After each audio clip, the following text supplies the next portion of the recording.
We work 40 hours a week. We don't work 41 or 42 or 43. They got to have a life. Yeah. And I don't want to burn them out. And now me and a couple of them, we come back, we work till about 10 o'clock every night, but it's most of the time it's on my stuff after hours. But if there's a project that needs to be finished, I mean, they'll jump in and do it. But has any employee ever come up to you and said, you know what, we need to change some things around the shop. I need to grow my skills as a worker, and I need to get involved with this CNC and 3D printing that's happening in the industry. Everybody, welcome to Rana's Radar. Here I am at Alloway'S once again to check in on everything and of course say hello to Bobby. How's it going? good. How are you? I'm good. You know why I'm here? Because I've heard that the stinger is back. Well, we're going to find out everything that's going on with Bobby and exactly what the future holds, because there's going to be a lot of things that's going to amaze you. We're going to touch on a little bit more on Bobby and some of the stuff that he's accomplished. Man of the Year for 2024. Is that the end? I don't think so. Bobby, how you been? good, good. How are you? I'm good. I love being inside your office. Well, this is just a basement of the house. It's a bunch of stuff that we've collected over the years, so someplace to put it. It's very colorful. There is so many awards and trophies. You've gotten almost every award. You've done it all. No, I don't think I've had a lot of help doing it. Are you done, Bobby? Mm-mm. Well, I've been fortunate. Been very fortunate. But I don't think you're done. Well, no, I've got one little project that I'm excited about, so I guess Your friends are saying that the stinger is back, so. My wife's mother says she had a saying that sometimes you lose your stinger and you get bored with what's going on, and I've been trying to find something that gets me interested back in it a little bit. You know, my daughter was playing ball and I was traveling quite a bit, and I'd work my butt off to try to make sure I could go to a ball game in the middle of the week, or we travel 400 or 500 miles to go to ball games, and now since she quit playing ball, she graduated from college. She's coaching now, but I told my wife, I said, I don't have anything to work for that I was working to try to get to go, and now I said, so I'm just laid back and doing this. I found this one little project that I think that I'm really excited about doing, so it's something different. So it's something very different. It is. And I think it's going to set waves. One way or the other, it will. It's something that you have never seen before, so we'll talk more about that later and hopefully get a little bit insight into what's going on in Bobby's mind, because it's very different. We're talking about setting trends, and this is one that has never been spoken about and it's never been seen. And it's going to surprise a lot of people, but you've got a vision, Bobby. I do. You've got a vision. I've had them before too that didn't work too, so we'll see. What that didn't work? I mean, there is so much that you have done. Tell me about something that didn't work. Oh, I'm sure there's a lot that didn't work. There's a whole place behind the ball field down there with a junkyard that didn't work. So I'm sure there's a lot that didn't work, but I can't think of anything right off the top of my head. Exactly. There was a bunch, I'm sure. So there's been a lot of accomplishments, and like I said, I can tell you one thing that didn't work. You asked me that was years ago. I did now this is a long time ago. I was traveling to California quite a bit back in my 20s and seeing what they were doing out there, and I brought back when the smoothie look started doing in the street rods. I did one back here, shaved everything off of it, and I was a little ahead of the time because it sure didn't work that first year. Okay. Everybody didn't think the car was finished. They said we still needed to finish it. We still needed to put door handles on it and cowl lights and all of that stuff. So that didn't work. It worked the next year after this trend picked up, but it didn't work that year. So you've been known to be one of the biggest trendsetters in the industry. Oh, I don't think And that. I think that is how you have really made your name. And I know you're very humble about it, but after our chat in Pomona with Cindy as well, very humble upbringings, both of you, but you guys did the struggle. You did the car shows from coast to coast for many years. Yes, we did. And we were lucky to have a bunch of friends that helped us too. That's what I tell all the young guys. Be friends with these other builders, because I was going to show you something right here. Here's a note that a lady that worked for Boyd Collington years ago, she wrote me and it says, Bobby, Boyd wanted you to see the first peek of this.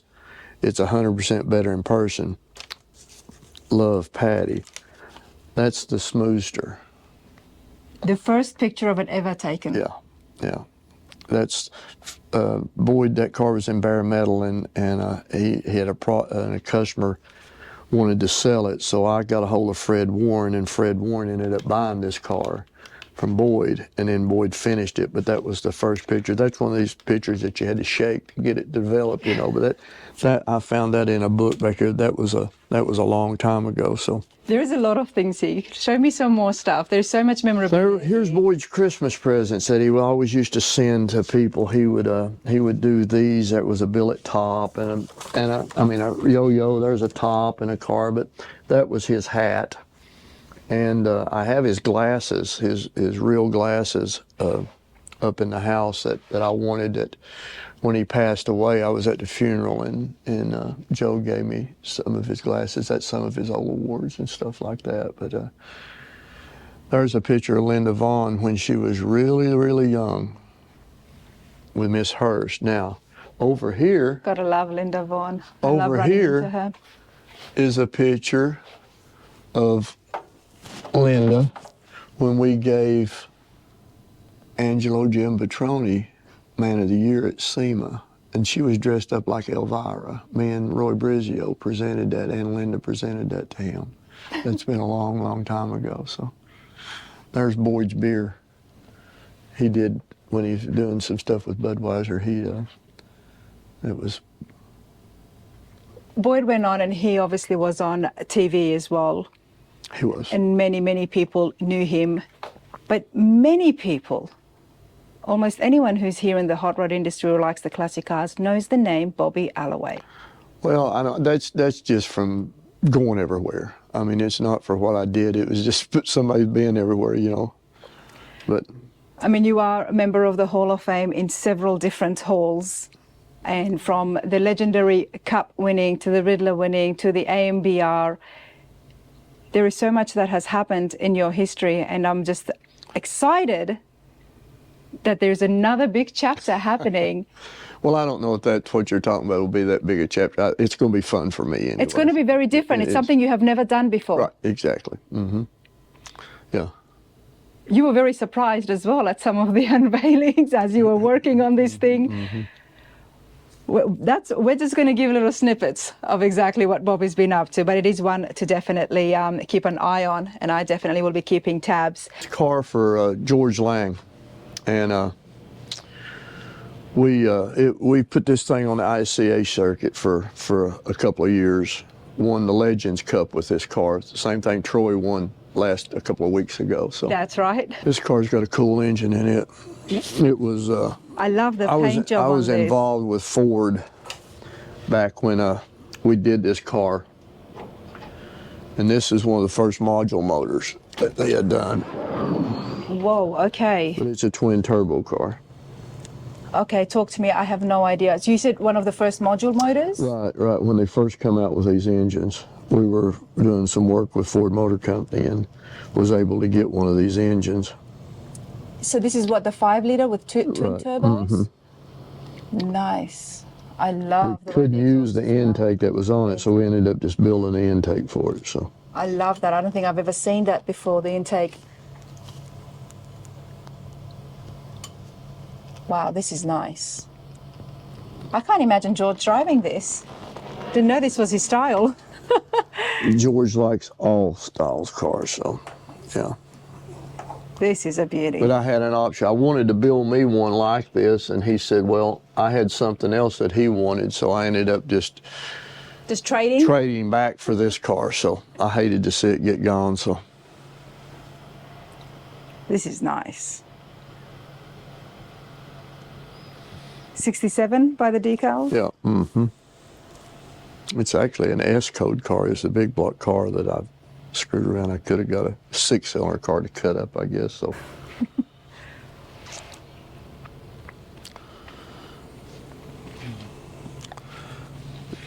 All right. Do you have a couple of chairs we can sit down?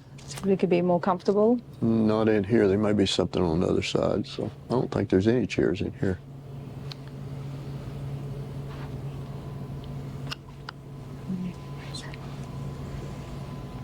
That cushion's for Cindy to drive it. It is. Really? She used to put her pocketbook behind here to drive, so Yeah. I told Holcomb when he did the interior, I said, make her a cushion that looks like something that we can put in there. So he made her a cushion that looks like the interior. So The Legend Cup in Chicago. You won that with that. And what is there some of the other awards? this was Street Machine of the Year Street back Machine in, of the Year. I don't know, probably, I don't know, maybe, it's back in the early 2000s. There may be something on the wall here Thunderbird? that tells, yeah, Thunderbird. I don't know, it's been a long time ago. It's back in the early 2000s. This is a little supercharged car, so. This is nice. 60s? 57. 57. It's got 55 Nomad quarter panels in it. I wanted to do the wheel openings. We were doing a 55 Nomad at the time, and I looked, and then the opening for the Nomad quarters looked a lot like the front, so I cut the quarters out and put them in this thing. So we stretched the wheelbase on this thing about 7 inches. That's why it's looking so much more longer than And the dropped the 57. headlights 1.5 inches to give it a little swoop in the front. Love the stance on your cars, Bobby. It's got a supercharger on it. So Okay, talk to me. What's the we motor were here? in, that was just a 5.0. We were involved with Ford back in the day, and when Angelo Giampetroni was over Ford Racing, which he was a really great friend. He was the one that started the deal, put a Ford in a Ford. And me and Rory Brizio was involved with Angelo quite a bit, and that's when we did put a Ford in a Ford, back when you weren't putting Ford in Fords. It was very common to You swap put a out. Chevrolet motor in a 32 Yeah. Ford. If you put a Ford motor in it, you killed it, and then he talked us into putting Ford motors in them, and that's when we started doing That was actually the saying that, oh, you'd kill it if you put a Ford motor in it? back in the day. Why? Because it the was so motors were much not easier to good? put a Chevrolet motor in than it was a Ford, a whole lot easier, but at the time there wasn't a lot of aftermarket parts for Fords. There was so much for a Chevrolet, small block Chevrolet, everything fits a small block Chevrolet. Ford's a little harder. It's before and after dates, and this doesn't fit. They changed some stuff along, but Chevrolet sort of stayed the same as far as a small block Chevrolet. It's a small block Chevrolet, a big block's a big block.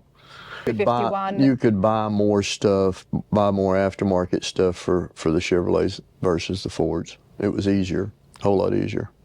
This is why I like to come and chat with Now, that's been a people who've long been time in ago. the That's been- industry, that's because been- that's the that's- first time someone has explained to me. That was before you were born, all of that stuff was, so. But this is the first time that someone has explained to me why it's so important, or why, Well, now, now it's okay to have a Ford in a Ford, but why it was so popular to put the Chevy it in was the just Ford. easier. It was easier. Parts were easier to get. The aftermarket parts were most of them were made for Chevrolets. Yeah. And Chevrolets, like I say, if it was a small block Chevrolet, it's a small block Chevrolet. Small block Ford could be different. They changed a lot during the years, and some things would fit, some things wouldn't fit. But normally a Chevrolet, if it was a small block Chevrolet, it bolted on. So But that all changed it is. Everything's changed now. now, because there is more aftermarket Yes. parts even for the Ford to be able to make it fit. And I think Angelo had a big part in doing that, because that was one of the deals that he stressed that we needed to start using more Ford stuff. So, and we did. That all started with me when the building burned, because we were doing the Speed Stars and and I'll show you some in a little bit later on the other side, but we were doing Speed Stars, and Angelo would always come to the shows, and him and Brizio was good friends in California, and he was trying to get me we were doing some giveaway cars for Shades of the Past, was always putting Chevrolet motors in them, and they were trying to get some of this motor stuff going, and he wanted to do some Ford motors, and I just didn't want to do it because it was harder. It was harder to get this Ford headers, pulley system, stuff like that. And I told him, I said, I had too much Chevrolet stuff because all I had in the shop was Chevrolet stuff. I said, Angie, I've got too much stuff. Well, when the building burnt, It was all gone. and about a month or so later, a couple of months later, I get a phone call. And he says, I hear your building burnt. And I said, yeah, it was. He said, yeah, I lost about everything. He says, well, you don't have any more Chevrolet parts, do you? And I said, no. He said, now what's your excuse? And I said, I don't have an excuse. So then that's when he sent me a small block Ford, and we started that's what I was saying. Some of this stuff happens for a reason. If the building hadn't have burnt, I wouldn't have been fooling with him, and I wouldn't have been doing this. So it's all worked. You've played a major role, from my understanding here now, by keeping the Ford in the Ford. Well, it was hard at the first time because you got a little criticism over doing it, but it was good. And the Ford motors were great. It was nothing wrong with the engines. It was the accessories for the engines and stuff like that was harder to find. But now it's a common deal. I mean, it's a common deal, but it always starts from somewhere, and this is exactly where it started from here. Now, we have so many Ford followers, and I always like mingling with the Ford crowd as well, and it's always keep the Ford in the Ford. Well, ladies and gentlemen, this is exactly where it started. Well, right I here. wouldn't say this is where I it would started, say but, that. Now, I'm going to say that because you are very well seasoned, Bobby. I'm not calling you old, but you have done it. There is so many things that you have done, and you have achieved almost every award. I mean, is there an award that you have not gotten? Oh, I'm sure, probably. Yeah. I don't know, but up until today and even last year, you would think, okay, this is it. You've been now named Person of the Year from the Hot Rod Industry Alliance. That was an honor, and that was one of the deals that I couldn't be there to pick it up because, we were in it. We made it to Atlanta. Yeah. To get on a plane to go to Vegas. Her suitcases got on the plane, but my wife's mother took a turn for the worst, and so I brought her back home and didn't go. And we found out the next day that we were getting that award, and it was real humbling. It really was, and I loved to have been there, but but family comes first, so you can't do that. Absolutely, you did the right thing, but I was super excited for you, and John McLeod from Classic Instruments explained exactly how significant that award was. Yeah, and a lot of it was from the Triple Crown, and a good friend of mine, Gary Case, we're partners in this thing. If it hadn't been for him, the Triple Crown wouldn't be what the Triple Crown was, because he's the man on that stuff. I just had an idea, and he made it come true. The Hot Rod Industry Alliance, the Person of the Year, is awarded to somebody who has just exceeded not only all expectations, but you've just gone above and beyond when it comes to the cars, the industry, and we can see that. But then again, it finishes off with the Triple Crown. 2 successful years of the show. It has been, sure has. It has been. It's been really the talk of town. One person would think, okay, you've gotten this award, it's all done now. Oh, no. But that's really not the case. No. But we couldn't. There's stuff in the shop that I'm not showing on my film, everybody, for very good reason. But I have seen it, which is why it excites me even more that this is, for such a big journey that you have had, we can just see from the amazing cars, there is so much more up ahead. Well, like the Triple Crown, I wanted to do that, and then Gary made it happen to give back. And, we'd done the Shades of the Past show for 30-something years, and it was great. And then Dollywood didn't renew her contract, and the guys in the club was older, and we'd moved 3 or 4 times, and they just didn't want to do it, and that's fine. That was perfectly fine. I just wasn't ready to quit yet, and the Triple Crown deal was something that John McLeod with Classic Instruments, Rick Love with Vintage Air, Brian Brennan with Street Runner Magazine, Steve Tracy with Advanced Plating, they all came up with this deal that they wanted to do a Triple Crown award. Mm-hmm. And they came to us at Shades of the Past, or actually me, and asked me if we would do the award there. And I said we would if we got to pick the car. That it was to try to keep the politics out of it. And I know some people don't believe that, but the politics is out of it. But and that's the reason I didn't want that to die. So, and we tried everywhere in the world to try to find a place around here, and it's just we couldn't find a place big enough to have it. So Nashville Super Speedway was, it ended up being a great place. It has been a And great place. it is, and it's the people was a little reluctant because it was a racetrack and it was a little far out, but the traffic's not bad. Anyway, it's turned out good, and the support we've had with that is just friggin' unreal. I mean, Yeah. it really is. But you know, I always say, I tell my kid, if you treat people the way you want to be treated, then things will work out, and I think we're trying our best to treat them that way, because if it wasn't for the vendors, it wasn't for the participants, there's no way we could have a show. No way. So, and we're not doing it for the money. No, because I mean, you did it for 30 years. Right. Someone would be like, "That's it, well, I did it's it." not you that know? we don't need the money, but we don't have to do it. No. And we want to do it. So if you're doing something, and I can understand with good guys in NSRA and all of them, they're making a living doing that, and they have to make. But if you're doing it for a different reason where you don't have to, then you can splurge a little bit more. Well, I think you guys do splurge. Do you think? We do. You guys do splurge. I mean, the vendors are very happy. They have a great time. They get fed as well, which is huge. But as well as that, you guys are always coming up with this new crazy, ideas to just wow everybody. And there's even a live band happening this year.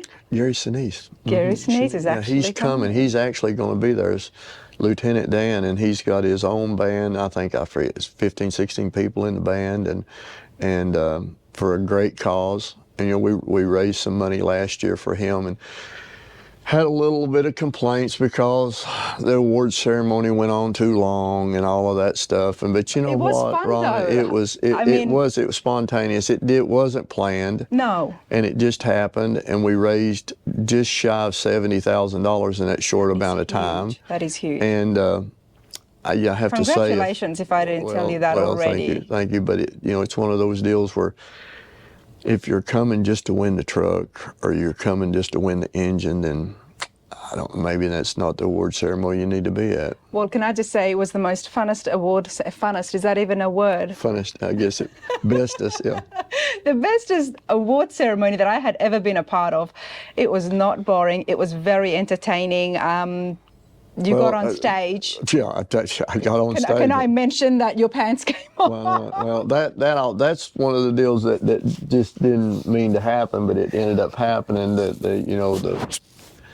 Everybody was having a fabulous time. There was some stuff went on that probably my daughter was very embarrassed over it. So we had to change pants on stage. As well.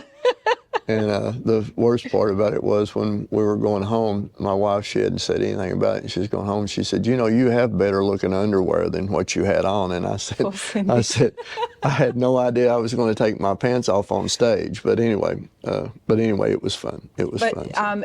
Just quickly on the award ceremony, that amount is absolutely spectacular. It is huge. There were so many generous people amongst the crowd. Well, look at Chip and Dave Kendig. I mean, $10,000 for one of their drawings, and they donated all of that. And I mean, it was just amazing. And those guys that stepped up, there's where you go, where your friends come into it. A guy told me one time, you were a lucky person if you could count your friends on one hand, and that's 5 real friends. Everybody wants to be your friend. Everybody acts like your friends. But if you've got 5 real friends, and we've got a bunch of friends that come, and it was just like Brizio when I first started to do this Triple Crown. I told him, I said, I'm thinking about doing a show in Nashville, and he sort of acts like he talks like me. Well, when is it going to be? And I'll be there. And he came now, and everybody showed up. Everybody showed up. Yeah, everybody showed up first year because me and Gary asked them to come. And I told Gary, I said, no, the second year the show's going to have to get them to come. And the show got them to come, and they came. Now, next year, there's a group out of California going to do a road tour in. And then Ken Dig's coming back next year. He's not coming this year. He's going to Europe for a deal. But Kev Dog is coming. He said he's going to be my sidekick this year, so we'll see how that goes. But Joe and Amanda Martin's coming, so they've got a booth. But a lot of the guys out of California is coming this year. So that's what I think is good. So you'll get a lot of the people around here to get to see stuff they've never seen before, some of the California guys. And you know, that's basically what got me started in all of this is in my early 20s going to California and meeting the people that are passed on now, like Boyd and Pete supporters and those guys. So I mentioned to you that when it comes to names, and you know, I'm still relatively new. You know, been 3 years now trying to chase all you guys and see all these hot rods and events. But your name is right up there. You're not on TV. You've never been on TV. You haven't had a show, but people know you just as well as they would know Chip Foose or Dave Kindig. Well, and the I don't respect know. is right there. And the more I find out, the more I come and talk with you and we find out more about your history, we can see that why that is the case. Were you ever approached to do a show? yes, more than once. More than once. But I don't, you know, to stay true to the cars and to build the cars and do that, I don't think that I could have, because, I mean, it takes a while to do a TV show, and the shop shuts down, and I never wanted to do that. I was happy with trying to please myself, I guess, instead of trying to And do your that. customers as well. You've had the same customers for such a long time, and that speaks again of the royalty and of your good skills and friendship that you've had with them. Repeat business. If you don't Repeat have repeat business. business, I don't know how you make it without repeat business. Wasn't George one of the biggest donors as well at the award ceremony? What did he do? I know he got up on stage. What happened was it got to a certain point, and George Lange, right? George Lange. It got to a certain point, and we were trying to raise more money, and he just walked up on stage and doubled it. Yeah. Whatever, I forget what the dollar figure was there, but it was quite a bit of money. It was quite a bit of money. George is the most generous person. He's a friend. He's not a customer. He's a friend, and we've built him numerous cars, and That was for the 50-50 raffle, I think it was. no, it was for the Gary Sinise deal. It was for the charity deal. It was, yes. yeah. Boyd used to ask me years ago when we'd be at a show, and you know, I'd have 3 or 4 customers over at the trailer, and how in the world did you have all of those customers over there? And I said, well, they're all my friends. And I've learned if they become friends with each other, and you don't have any secrets about what you're building or how much it cost or whatever, I keep George entwined with what I'm building for Larry Olson, or I'll keep Larry with what I'm doing for Gary Brown or Jerry Rice or those guys. Then they all talk together, and actually it's easier on me. They entertain themselves. So, but it's if you keep it all out in the open and you're friends, we all go to dinner together. We do this, and it's one of those deals. I'm so fortunate. It's well, George is going with us tonight, and you wouldn't want to say that's great. George is going. You know, it's wonderful. I'm glad he's going. So it's wonderful. It really is. It's a family, and Yeah. I'm old enough now that I've got these guys. We're all about the same age, and we said we're just going to finish it together. So we're just going to keep building cars for them till I guess we all die together. I guess so. But, Ride and die together, right? yeah, but it's a wonderful deal when you can build cars for your friends. You've made quite a mark for yourself, Bobby. Now the No, TV shows. they've helped, but if it hadn't been for them, though, Ronnie, I mean, it's you can't do it by yourself. There's no friggin' way you can do it by yourself. And these boys at the shop, I mean, my guys have been with me for 20-something years, and you notice every time you've come in here, have you ever seen me tell them to do anything? You don't. You No. give them a job to do, and you let them do it. Simple as that. And we work 40 hours a week. We don't work 41 or 42 or 43. They got to have a life. Yeah. And I don't want to burn them out. And now me and a couple of them, we come back, we work till about 10 o'clock every night, but it's most of the time it's on my stuff after hours. But if there's a project that needs to be finished, I mean, they'll jump in and do it. But Has any employee ever come up to you and said, you know what, we need to change some things around the shop. I need to grow my skills as a worker, and I need to get involved with this CNC and 3D printing that's happening in the industry. Has one of your workers ever mentioned anything like that? no. No. No. You know, some of them, some of the younger guys had wanted to learn a little bit more and do a little bit more, and we tried our best years ago to let them branch out and start doing a little bit more. But no, they're happy doing what we're doing. You know, there's a machine shop across town that I use, and if it's money ahead for me if they can do it and do it the way I want to do it, to pay them and do it instead, then I can be doing what I know to do. I mean, yeah. I mean, you can. I like that that's a big support that you have done for the industry as well, because you've got the capabilities that, you know, like I mentioned before, you would have been able to make your own wheels, make your parts and sell it and do all this machining in-house, but you're supporting the local But community. we're doing onesies cars.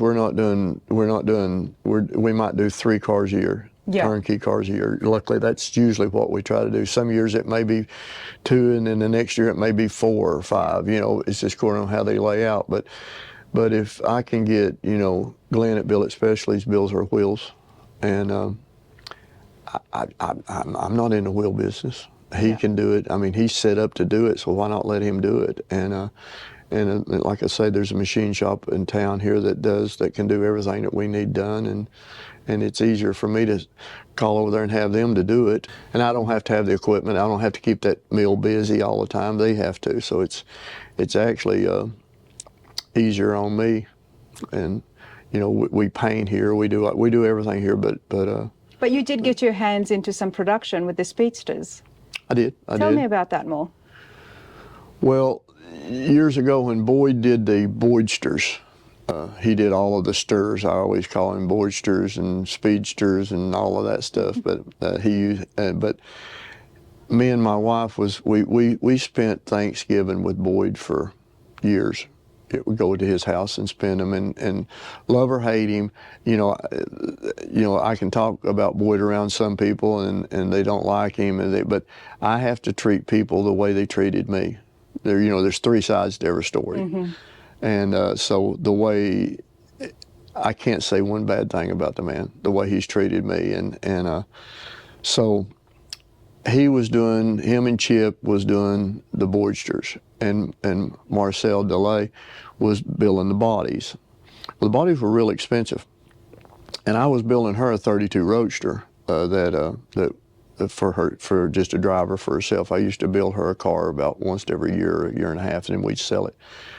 Well, she's seen the Boydster and really liked it, so I had a crazy idea that I wanted to do one. So Boyd had Chip to get me a windshield for one of his cars, and then Daryl Zip at the time. Daryl was building the Zippers, and they were cool cars. I built a couple of those, and he gave me a cowl for one of his cars, and then I took a coupe body that me and George Long, Rat's Glass, was building, and I cut the top off of it, and Boyd says I took duct tape and Bondo and cardboard and made a car, and I did, but I mocked a real radical car up, and was trying to figure, and Boyd and Chip and all helped me come up with the name of it. So we were out there one time, and I was showing them pictures of it, and we were brainstorming names, because that's the reason I said he had used all the sters, so I couldn't do a stir, but I had to do it.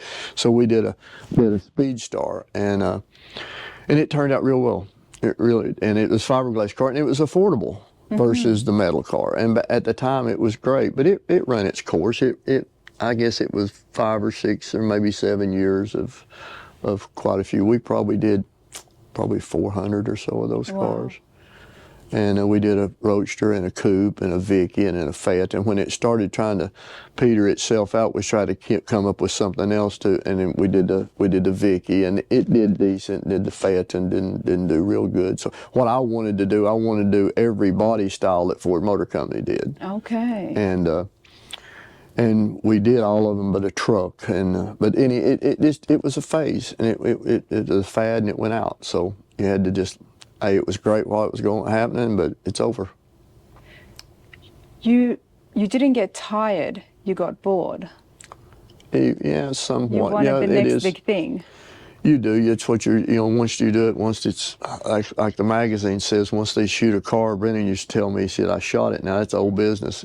What else is new? So there's got to be something else new. But it was fun. And we got into the 50s and 60s cars and did a lot of some of the 70s and stuff like that. But Lord, I've done it a long, long, long time. A long time. And it's still fun, but it's not as. Then my daughter got into softball, and I started traveling. I was fortunate enough to have my own business, so I got to travel and watch her play all through college. And everybody'd say, when they'd see me and Troy Trepagna talking, they would think that we're talking about cars. Me and him very You're seldom not. ever talk about cars.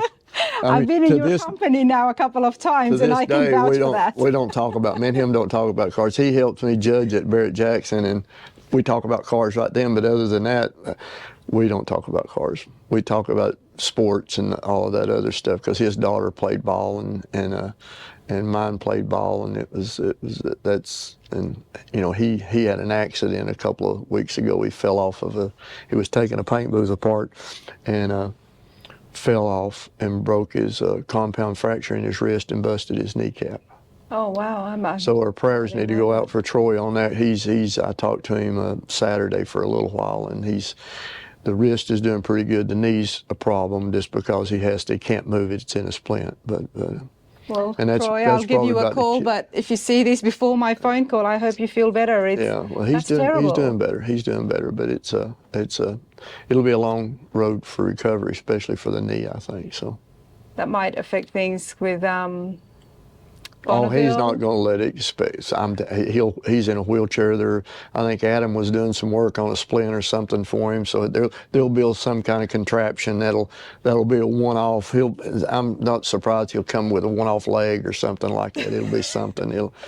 Well, we'll have to catch up with Troy soon and find out exactly what happened and check in on him. Bobby, tell me about how you feel with all these CNC machining and all these builders and hot rod shops out there. I see it so much now, and they make some great products and parts. I don't see that in people who have got the big names in the industry, though. Like, I don't see it here in your shop. I didn't see much of it at all in Chip's shop either. How do you feel, and do you think that's affecting the hot rod industry? What is your I'm sure it is in some. It? I mean, it has to be in a better way. I mean, it's something that I'm not. I can't do it. I mean, I'm not interested in doing it. It doesn't fit the style of car that I build. Is it great? Yes, it is. I mean, I mean, gosh, they can 3D print a part and see if it fits, and if it fits, then they can build a part off of it. But it's something that I'm just used to. We do more with our hands here. We'll take a part off of an old car and put it on, to try to retrofit stuff. But I mean, it's great. I mean, it works fine. It works. I mean, it's. Sometimes it makes it easier, but the guy that's building it still has to have a vision of what to do to build the car. So it's just stuff that like the car that Troy built. I mean, Ronna, there's no way that we could build that car. I mean, we don't have the capabilities of building it, and I don't have the mental capability of building it, because I can't see it. Yeah. And if you can't see it, you can't build it. Now Troy can see it, which is great. And it was a fabulous car, but I couldn't do it. I couldn't. But then in the same return, he tells me that he couldn't do what I do. He doesn't see it. In your mind's eye, you've got to be able to see what you're building. And if you can't see it, then you can't build it. So I like that a lot, because like I mentioned, there is a lot of shops, new shops and even existing shops that's getting into the CNC world, and well, not getting into it. It's becoming more prominent now. One way to differentiate yourself from the next shop that has the exact same equipment, exact same machinery, Bobby, you're telling me it's the vision. It has to be. You got to pick up a style. Everybody's got a style. I mean, Barry Lobeck, bless his soul, everybody would know his cars, because his cars had a certain look. Boyd's cars had a certain look. They all Brizio stuff. Troy's, Alan Johnson's. All of them, Jesse Greedy. I think Jesse said he was like 17 when I met him. He's 102 now, I think.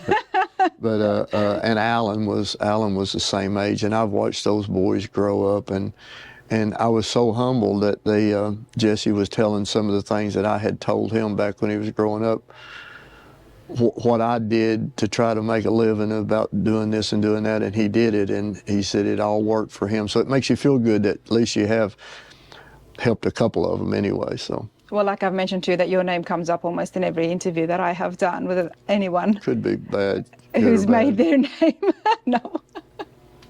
Which is why I guess we're very grateful that you are doing the Triple Crown, where you're allowing these next generation of builders to be involved and get exposed to, you know, seasoned hot rodders and builders like yourself, like Chip, because unfortunately Boyd's not here, Peachy Porras is not here. But you're still trying to keep that alive. And that's why there is so much respect out there for yourself and what you have done.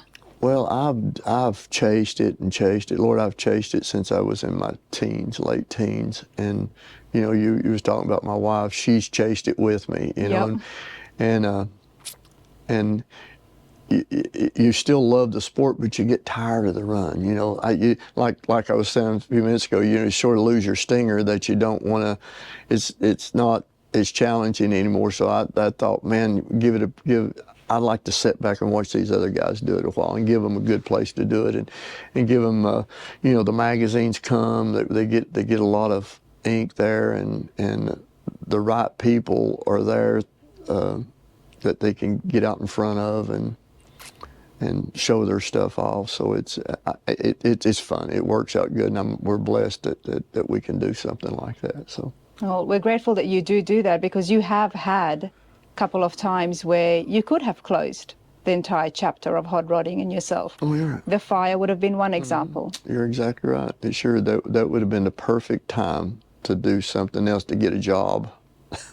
A 5-day-a-week job. Yeah, that would have been a perfect time. But, you know, back to the Triple Crown, Gary Metters, or Mark Metters, asked me at the Roadster Show if it was possible if he could come this year and give away the Gary Metters Memorial Award at the Triple Crown. And I thought that was just fabulous, because Gary was a good friend, and Gary came to the Shades of the Past show before he started the Good Guys. And so from the beginning, and him and Marilyn was such nice people. Every Sunday morning you'd be at the show, and him and her with her cute little hat on would come around and thank you for being there, which it cost them not 1 red cent to do that, but it meant the world.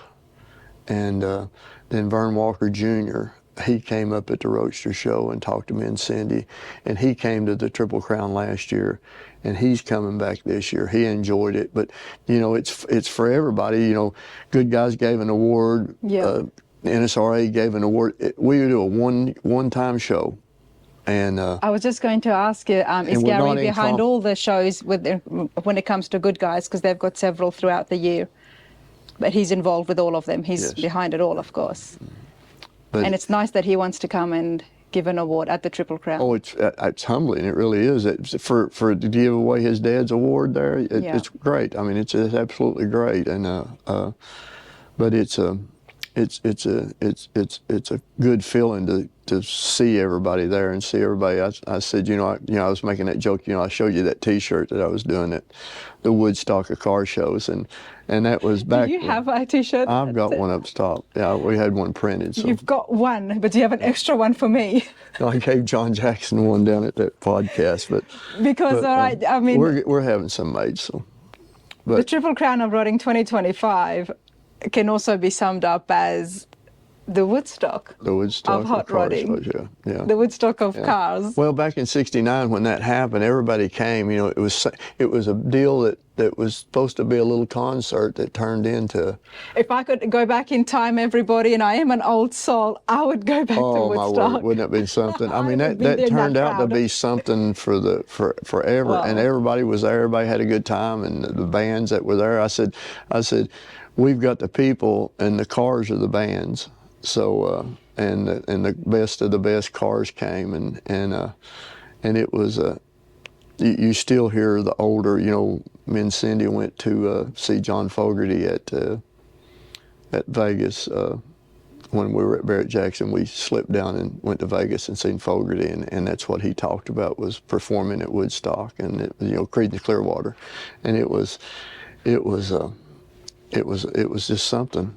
So The Triple Crown of Rodding, Bobby, is another way that you have made another mark for yourself, because it's very different to all the other car shows.